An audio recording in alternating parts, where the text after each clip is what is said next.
Biarlah pujian ini menjadi pengakuan iman kami di hadapan-Mu ya Bapa. Kaulah harapan kami dalam menjalani setiap hari-hari yang telah Tuhan percayakan dalam hidup kami. Saat ini Tuhan, kami ada sebagaimana kami ada. Biarlah Tuhan, Engkau yang berotoritas atas hidup kami, atas ibadah kami, sehingga ketika kami mendengarkan sabda kebenaran firman-Mu Bapa, kami boleh dikuatkan, kami boleh mengerti Tuhan, dan kami menjadi pelaku-pelaku kebenaran firman. Nama Tuhan dipuji, dipermuliakan lewat hidup kami. Kami siap mendengar firman-Mu Bapa. Dalam nama Yesus kami berdoa. Kita yang percaya sama-sama katakan Amin. Amin. Puji Tuhan. Shalom semuanya. Shalom. Masih semangat? Amin. Masih ada sukacita? Amin. Ada. Ya. Ini Bapak Ibu atau apa ini? Ya teman-teman semuanya, hari ini kita akan belajar dari kebenaran firman Tuhan. Sebelum kita membuka Alkitab kita, saya ingin bertanya dulu nih. Dalam kehidupan kita adalah orang-orang yang pernah atau sering mengalami masa-masa sulit. Betul atau tidak? Betul. Betul ya. Semua kita pernah mengalami masa sulit. Bahkan every time kita, setiap hari, setiap waktu kita mengalami kesulitan. Kesulitan belajar, kesulitan menghafal, kesulitan untuk apalagi itu berteman, mungkin mengalami kesulitan keuangan, kesulitan berkomunikasi, kesulitan untuk mencari pasangan. Sudah ada yang mencari pasangan? Enggak.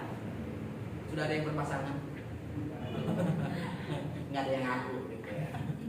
Nah teman-teman yang dikasih Tuhan, kita boleh melihat di pagi hari ini saya akan membawakan tema berbicara tentang pertolongan di masa sulit. Apa sih ketika kita mengalami masa-masa sulit, apa yang harus kita lakukan? Kita akan sama-sama membuka Alkitab kita di dalam kitab Markus 4.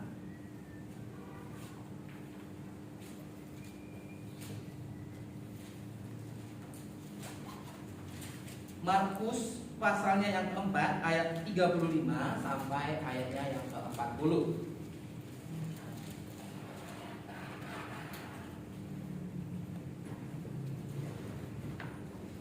Lagi dalam kitab Markus 4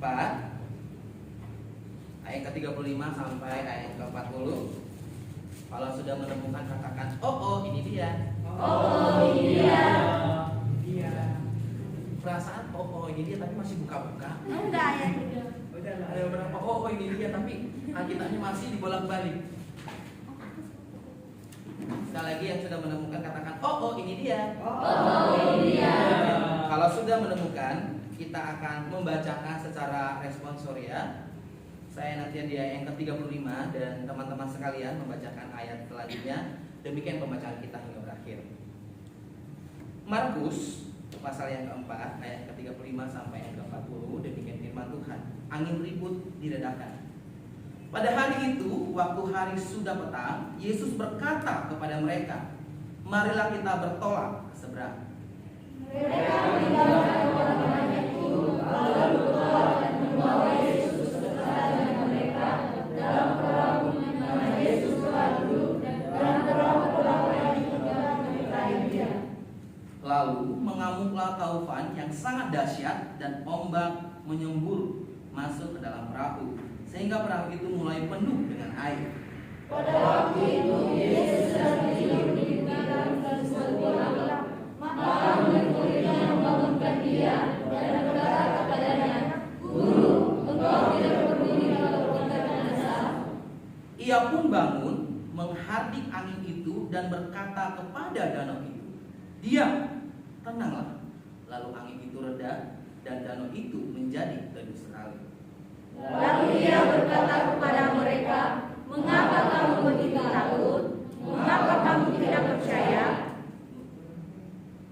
Sampai 41 ya. 41 sama-sama.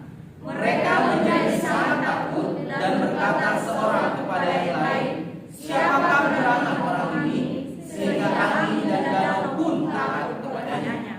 Amin. Firman Tuhan. Sejauh ini kebanyakan firman Tuhan. Yang berbahagia yang membaca, merenungkan, terlebih yang melakukan kebanyakan firman Tuhan. Teman-teman yang dikasihi Tuhan, kalau kita tadi sudah membaca tentang perikop ini, di mana di sana dikatakan angin ribut diredakan. Kalau kita bisa melihat di dalam perikop ini, sebelum Yesus masuk dalam perahu, kita bisa melihat ayat sesudahnya. Yesus melakukan pelayanan demi pelayanan. Kalau kita bisa melihat dalam kitab Markus, di sini Yesus sedang memberikan pelayanan sebelum di perikop ini dia melakukan pelayanan tentang perumpamaan-perumpamaan kepada orang-orang banyak. Di dalam perikop ini ada 3 Injil sinoptik yang mencatat, Matius, Markus, dan Lukas, dan memiliki persamaan dan perbedaan. Tetapi kita ingin membahas dalam kitab Markus ini, di mana pada saat itu setelah Yesus selesai melakukan pelayanannya, lalu dia menemui para pelayan atau murid-muridnya di tepi danau. Kita bisa melihat bahwa Yesus ini adalah orang yang sangat luar biasa, sosok yang sangat dikagumi banyak orang. Dimanapun Yesus berada, di situ banyak orang. Banyak orang menantikan Yesus dalam setiap perkataannya, dalam setiap perbuatannya. Tetapi apakah semua orang-orang yang mengikuti Yesus benar-benar atau sungguh-sungguh ingin mengenal Yesus? Atau sebaliknya, mengikut Yesus hanya sekedar mau tahu, mengikut Yesus hanya sekedar supaya mendapat pertolongan, mendapat kesembuhan, mendapat berkat. Dan yang lebih parah lagi, dalam Alkitab banyak yang mengikut Yesus untuk mencari-cari kesalahan Yesus, bukan hanya sekedar mengikut, meminta pertolongan, mendapatkan belas kasihan, tapi ada beberapa yang mengikut Yesus, mencari Yesus untuk melihat di mana letak kesalahan Yesus, di mana ketika Yesus berbicara salah dan disitulah saya akan masuk, akan cecah. Mungkin teman-teman sudah tahu ya, orang-orang yang cari-cari kesalahan Tuhan Yesus siapa? Ya, ahli-ahli Taurat, orang-orang Farisi, orang-orang Saduki, orang-orang yang mengerti tentang Taurat Tuhan. Mereka sering mengikut Yesus tapi mencari kesalahan Yesus. Nah, teman-teman yang dikasihi Tuhan, setelah Yesus melakukan pelayanannya dan dia pada saat sore hari, di sini dikatakan pada hari itu waktu sudah mulai petang, Yesus berkata kepada mereka, "Marilah kita bertolak ke seberang." Yesus bertemu dengan murid-muridnya, bertemu dengan orang-orang dan ingin melakukan perjalanan ke seberang. Ya, di sana kita bisa melihat bahwa Yesus ingin melakukan perjalanannya. Nah, teman-teman yang dikasih Tuhan, kembali lagi tadi ke tema yang saya sudah sampaikan. Hari ini kita berbicara tentang pertolongan di masa sulit. Sebelum kita masuk lebih dalam lagi dalam kebenaran firman Tuhan, pertolongan di masa sulit. Tadi teman-teman sudah mengutarakan bahwa kehidupan kita sering bahkan selalu mengalami kesulitan demi kesulitan, masalah demi masalah, problem demi problem. Ya, masalah pribadi, masalah keluarga, masalah apa lagi, banyak masalah. Sepertinya tidak pernah selesai masalah dalam kehidupan kita. Sepertinya tidak pernah selesai kesulitan dalam kehidupan kita. Apalagi kalau adik-adik teman-teman yang masa perkuliahan di semester 1, kalau di semester 1 sudah merasa, aduh tugas banyak banget, aduh aku nggak ngerti, aduh susah banget, itu masih di tahap awal. Di semester 1 biasanya tugasnya nggak terlalu diberatkan dengan hal-hal yang harus eksegesis atau membuat sesuatu hal yang wow. Biasanya cuma laporan baca, presentasi, makalah yang simpel. Kalau hal itu kita merasa sulit, next akan lebih sulit lagi. Karena hidup ini, hari-hari ini bukan semakin hari bukan semakin tenang, semakin damai, semakin aman, Tapi Alkitab pun mencatat bahwa hari-hari akan semakin sulit. Bahkan dalam kehidupan kita pun yang kita jalani akan semakin sulit.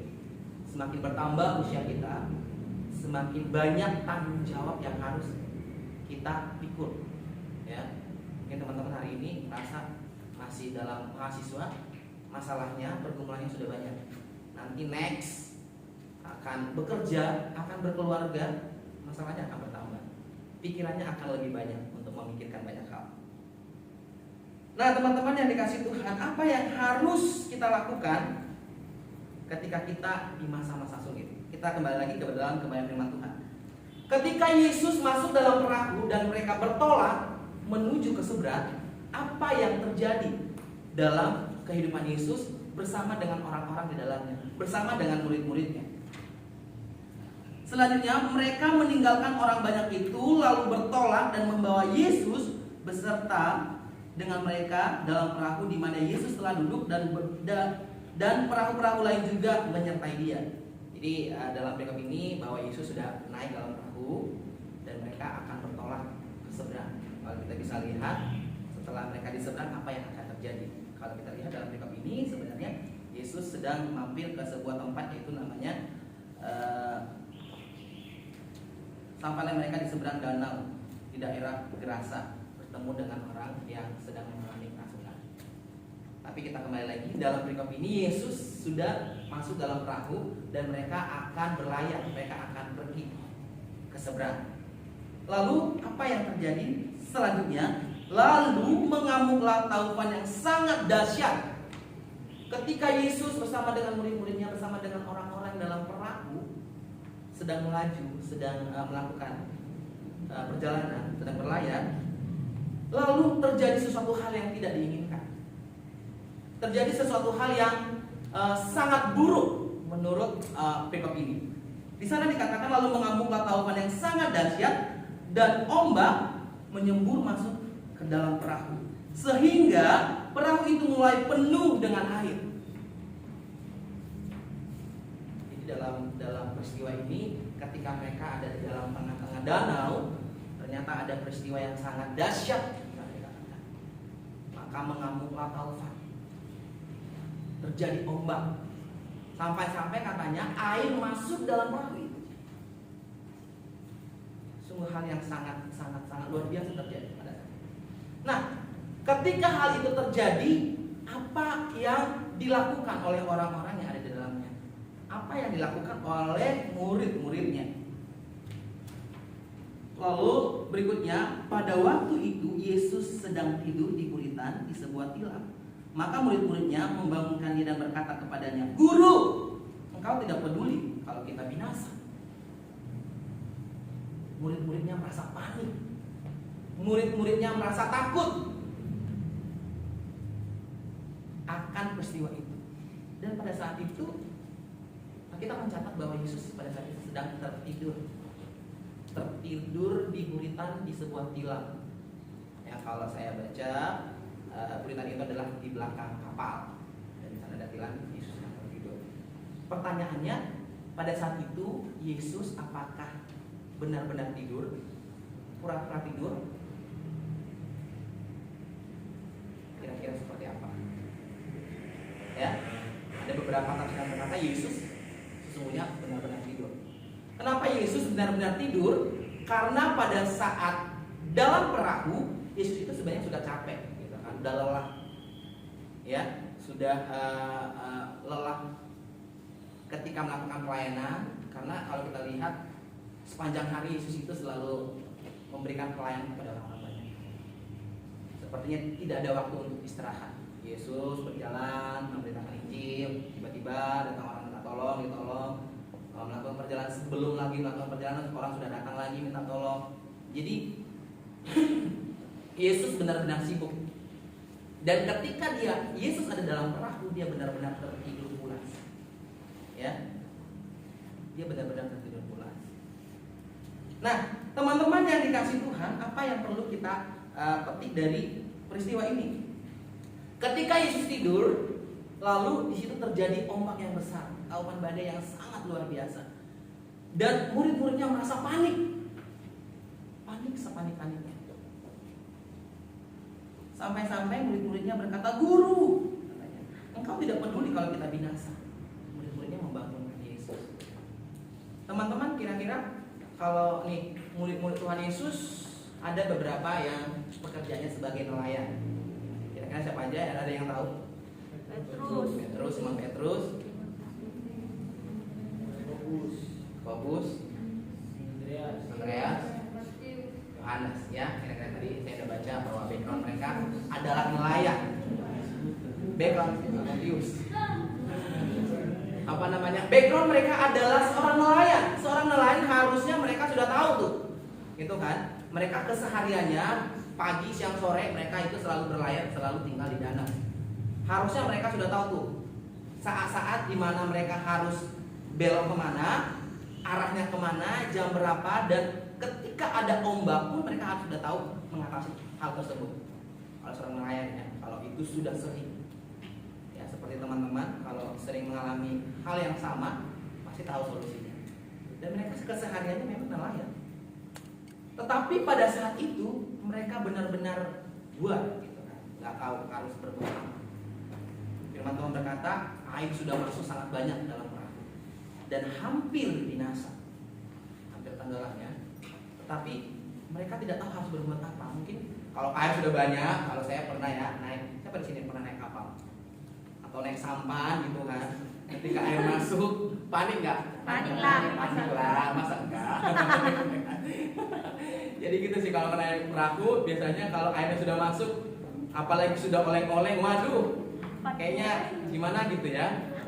Udah kepikiran yang aneh-aneh. Apalagi kalau saya suka petualang dalam air, tapi takut dalam air juga sih. Gitu. Suka berenang, tapi suka sujon gitu kan. Aduh, nanti ada bulan. Aduh, ada sujon gitu kan. Parno gitu kan. Ketika berenang udah mikir nih, aduh, nanti ada ini, ada itu gitu kan. Dan banyak hal yang terpikirkan. Hal itu memang terjadi karena saya pernah mengalami sebuah peristiwa ketika mandi di tengah lautan. Biasanya kan di tempat saya itu banyak pantai. Udah ada danau juga, ada sungai. Ada pari juga. Tapi waktu satu kali di pantai di tempat kami di Sibolga lebih tepatnya, di Pantai Pandan itu kalau kita berenang di pinggir pantai, berenang. Biasanya itu kalau pantai kami itu agak unik. Jadi di sini dalam, di sini bisa segini gitu, bisa ada pantai lagi. Terus dalam ada pantai lagi, seperti itu. Jadi bervariasi. Mungkin teman-teman pernah nggak sih sudah di tengah-tengah laut, tapi ada itu kan, bisa sepinggang gitu kan. Nah, pada saat itu saya sudah pakai pelampung ya. Sudah di tengah-tengah, udah ketawa-ketiwi, tiba-tiba gitu kan, ada yang nyenggol di kaki. Apa itu? Saya kurang tahu. Panik nggak? Ketika hal itu terjadi, gimana ya kalau kita gitu kan, seolah-olah nyawa kita udah hilang dalam setelah panggil nama Yesus dan akhirnya selamat. Dan dari sejak itu saya merasa agak trauma kalau udah berenang dalam air di laut, apalagi kalau airnya gelap. Saya pastikan dulu takutnya ada ular, ada binatang apa. Jadi dari hal itu yang membuat saya merasa takut. Nah, kembali lagi teman-teman yang dikasih Tuhan, dalam kebenaran firman Tuhan ini tadi murid-muridnya mengalami sebuah masalah, sebuah persoalan pergumulan, yaitu kapal mereka sedang diterjang oleh badai, dimasuki oleh air. Kita bisa melihat ternyata ini hal yang sangat-sangat sukar. Sebenarnya dalam hal ini, menurut saya ketika ada badai, ketika ada ini, pasti mereka akan cari solusi dengan kekuatan mereka sendiri. Ayo, paling mereka saling berteriak sana sini. Aduh, bagaimana ini? Ayo, akhirnya ada yang ini, ada yang itu. Semuanya pasti kerjasama. Tapi dalam masa kesulitan itu mereka sudah merasa tidak mampu lagi. Dan apa yang mereka lakukan? Lalu mereka memanggil Yesus. Mereka mengambil Yesus. Di sana dikatakan, maka murid-muridnya membangunkannya dan berkata, "Guru, engkau tidak peduli kalau kita binasa." Dalam bahasa ini pun sebenarnya murid-muridnya kayak ada negatif thinking gitu.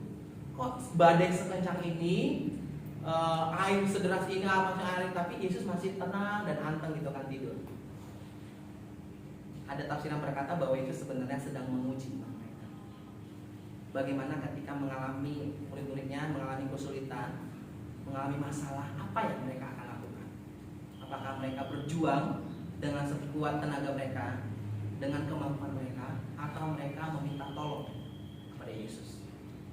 Ya, kalau dipikir-pikir, makanya mereka beranggapan, Guru, apakah kamu tidak peduli dengan kami, dengan kita yang akan binasa?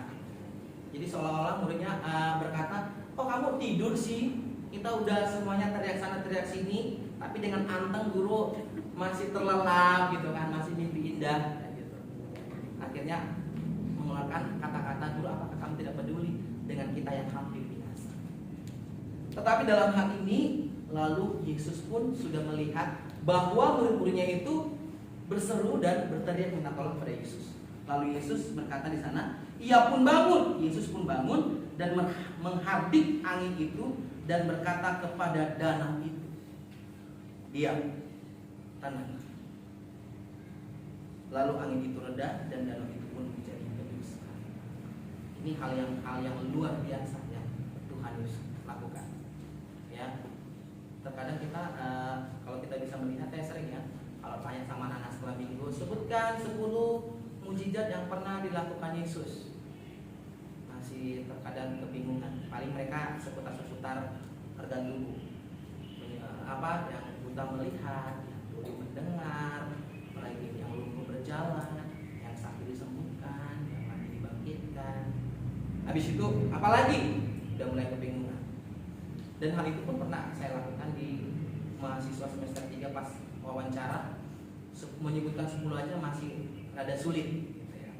Padahal kalau kita lihat banyak sekali.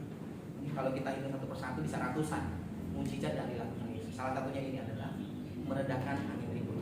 Yesus hanya berkata, tenanglah, diam, maka seketika itu juga reda. Hal ini hal yang sangat-sangat menakjubkan kalau kita bisa melihat dari peristiwa ini.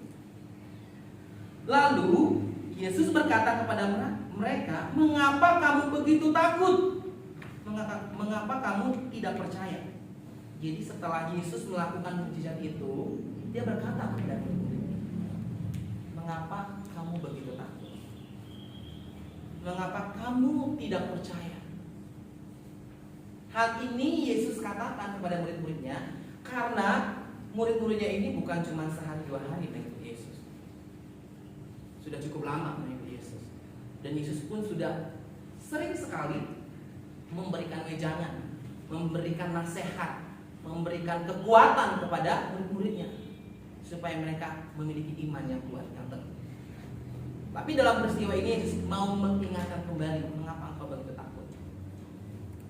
Kata takut di sini adalah ketakutan yang sangat-sangat benar-benar takut. Ya, kalau dalam bahasa Yunaninya itu adalah phobos. Phobos dalam bahasa Ibrani-nya itu adalah hirah. Hirah ini berbicara tentang ketakutan akan sesuatu, ketakutan yang mendalam akan sesuatu.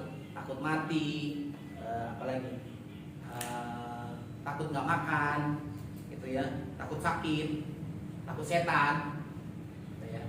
Ketakutan yang mendalam terhadap sesuatu. Itu kata takut yang di sini. Dalam bahasa Yunaninya itu phobos. Kalau di bahasa Indonesia kan itu disebut dengan fobia. Ya, ada di sini yang fobia. Aku takut, lihat kecoa. Lihat kecoa teriak-teriak histeris. Ada yang fobia nggak di sini? Oh, si Tony fobia apa kamu? Fobia balon. Jadi kalau lihat balon langsung teriak. Lihat balonnya atau pas balonnya meletus? Cik. Apaan? Ada lagi yang fobia di sini? Chris juga fobia. Fobia apa? Air gelap. Hah? Air gelap, air hitam. Oh, air gelap, air hitam. Oh iya. Di gelas pun takut. Enggak. Ketika berenang ya. Aku kirain air gelap, air hitam. Ntar di gelas dia takut kan. Ya, mungkin mengalami hal yang sama ya. Saya juga kalau sudah airnya keruh, airnya gelap gitu pas berenang kayak parno gitu. Jadi merasa ketakutan. Dan satu lagi, nggak tahu mungkin teman-teman di sini takut ketinggian. Kalau sudah tinggi kayak saya kalau udah naik ketinggian biasanya ya, dari dulu saya dari kecil naiknya cepat, turunnya nggak bisa. Naik pohon kelapa bisa, naik pohon pepaya bisa, tapi kalau udah turun nggak bisa, langsung udah merah-merah badannya. Kalau naik masih gampang kan, udah kalau udah turun nggak bisa lagi tuh, udah langsung diginiin. Itu yang saya lakukan. Karena apa? Karena saya memang takut ketinggian. Mungkin teman-teman pernah ngalamin nggak sih? Kalau udah dalam sebuah ketinggian, menurut saya tubuh saya nggak ada beratnya lagi, nggak ada massa. Kayak melayang, kayak mau jatuh. Kalau kata siapa pernah di sini ya, kata Grace, kalau dia dalam ketinggian kayak ada orang yang manggil dari bawah. Ayo lompat. Nah itu yang terjadi. Nah teman-teman yang dikasih Tuhan, itulah arti kata takut di sini. Takut yang mendalam, yang benar-benar takut. Itu yang dialami oleh murid-muridnya. Mereka takut binasa. Mereka takut mati. Ya, di sini ada yang takut mati. Ada yang berani mati di sini? Lah, yang takut mati nggak ada. Ada yang berani mati? Oh, demi firman. Ya, oke. Ada kata bijak berkata, jika kita berani mati, terlebih kita harus berani untuk hidup. Amin. Amin. Nah, kalau kita berani mati, berarti kita harus lebih berani untuk hidup. Jadi jangan takut ketika kita menjalani kehidupan ini, kita harus berani. Nah, itu teman-teman yang dikasih Tuhan, arti kata takut dalam perikop ini, di mana Yesus menekankan jangan takut. Kenapa kamu kurang percaya? Kenapa Yesus berkata jangan takut? Karena ketakutan di sini adalah ketakutan yang berlebihan, ketakutan yang begitu mendalam. Makanya Yesus katakan jangan takut. Mungkin kalau kita pun dalam posisi itu, kita pasti mengalami hal yang sama. Kita takut. Takut itu adalah manusiawi. Secara psikologi itu wajar kita mengalami. Kita takut akan hari esok, takut masa depan, takut tidak mendapatkan pasangan, melihat diri sendiri gimana gitu ya. Kira-kira saya nanti ditemukan kepada seseorang yang seperti apa gitu kan. Tapi jangan sampai kita mengalami ketakutan yang mendalam atau takut yang berlarut-larut. Nah dalam hal ini, setelah hal itu dikatakan oleh Yesus, apa selanjutnya? Mereka menjadi sangat takut dan berkata kepada orang lain, siapakah gerangan orang ini sehingga angin dan danau pun taat kepadanya. Jadi Tuhan Yesus dan orang-orang yang ada di dalam sana, di dalam perahu itu, mereka takut dan mereka kagum. Wow, Yesus luar biasa. Yesus amazing. Kalau Uci dalam perahu ini, dia pasti bilang, Jesus help me please. Itu mesti Uci. Please. Ya, dan Yesus pun akan menolong. Jadi itu bukan hanya sebuah ungkapan, tapi biarlah itu menjadi benar-benar keluar dari hati kita dalam setiap masalah. Nah kembali lagi tadi, apa yang harus kita lakukan ketika kita dalam masa-masa sulit? Mungkin teman-teman saat ini pun mengalami hal yang seperti yang dirasakan oleh para murid, orang-orang dalam perahu. Ketika ada badai, ketika ada masalah, ketika ada pergumulan, kita akan merasakan ketakutan. Gimana ya? Bentar lagi mau UTS nih, tugas-tugas masih banyak menumpuk. Bentar lagi belum mau UTS nih. Apalagi pembayaran masih ada yang belum terselesaikan. Bentar lagi mau UTS nih. Apalagi perkuliahan masih banyak yang terkendala. Jadi ada beberapa masalah yang kita alami, bahkan ketakutan yang kita alami. Nah di sini kita mau belajar dari perkataan Yesus jangan takut. Kita harus hidup sebagai orang yang beriman, orang yang percaya. Kalau ada sebuah buku berkata, ketika kita dalam masalah pergumulan, dalam persoalan, ketika kita berdoa, ketika kita berserah sama Tuhan, itu 80% masalah udah kelar. Betul kan? 80% masalah udah kelar, tinggal 20% lagi yang harus kita lakukan. Dan setelah saya melihat pernyataan itu dan melakukannya, benar. Artinya apa? Ketika kita dalam kegundah gulanaan, ketika kita merasa takut, aduh Tuhan gimana? Tapi ketika kita datang sama Tuhan, berdoa, bersujud sama Tuhan, memohon, Tuhan aku punya masalah ini. Saya akan merasa lega. Oh iya, saya sudah serahkan sama Tuhan. Udah, anteng aja. Apa yang harus kita lakukan ke depannya? Jadi 20% lagi, masalah kita sebenarnya 80% sudah terjawab. Tinggal 20% action kita untuk melakukan sesuatu dalam masalah kita. Nah, teman-teman yang dikasih Tuhan, dari perikop ini kita mau belajar dalam perikop ini ada 3 hal. Yang pertama, kita harus tetap di dalam Yesus. Ya, yang harus kita lakukan ketika kita dalam masa-masa sulit. Yang pertama, kita harus tetap di dalam Yesus. Dalam Yesus artinya jangan sampai kita tinggalkan Yesus dalam hidup kita. Jangan kita sampai, aduh, udahlah kecewa dengan Yesus. Tapi kita harus tetap di dalam Yesus. Sebagaimana Habakuk juga berkata, walaupun ara tidak berbuah, pohon anggur tidak menghasilkan, kambing domba terhalau sudah, tapi Habakuk berkata, namun aku tetap setia dalam situasi sulit, kesulitan apapun.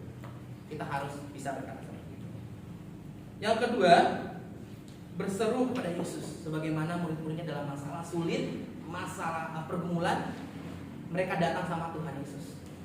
Mereka datang kepada orang yang tepat, berseru kepada orang yang tepat, berseru kepada Yesus.